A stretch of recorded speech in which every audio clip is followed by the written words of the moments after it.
అందుకే నేను రాష్ట్రానికి ఎంత పెద్దయినా ఢిల్లీకి రాజైనా తల్లికి బిడ్డనే అని పెద్దోళ్ళు చెప్పారు. అవునా?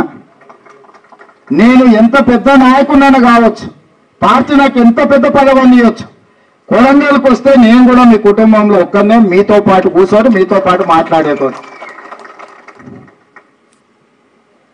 అవునా కాదా శాంతప్ప? ఏమంటావు? అంతేనా?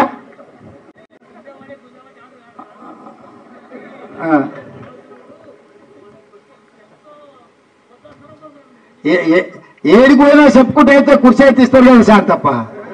ఏదో కాదు, తిరుపతి పోయినా గోవాకు పోయినా మా వాళ్ళు కొంతమంది గోవా పోతారు, కొంతమంది తిరుపతి పోతారు.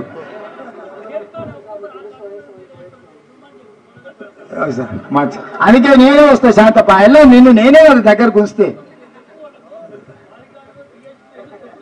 వాళ్ళు ఉద్యోగం ఉంటే ఉంటారు. శాంతప్ప, ఈ ఉద్యోగం ఉంటేనే వాళ్ళు ఉంటారు. ఎప్పుడు ఉండేది మీరే. ఉద్యోగం ఉన్నా లేకున్నా ఎంబడి ఉండేది మీరే. చెప్తా.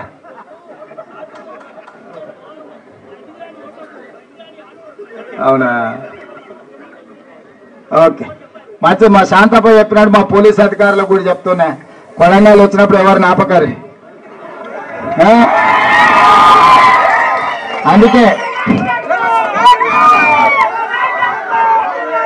గేట్లు మూసినా, అందుకే వస్తేనే ఇలా నించుంటారు. గేట్లు మూసినట్టుగా అనిపిస్తే ఎంబడే గేట్లు తెరువురు, అందరు రానియండి అని చెప్పిన. అందుకోసమని మిత్రులారా, మంచి మీటింగ్ జరిగింది. మిమ్మల్ని కలుసుకునే అవకాశం వచ్చింది.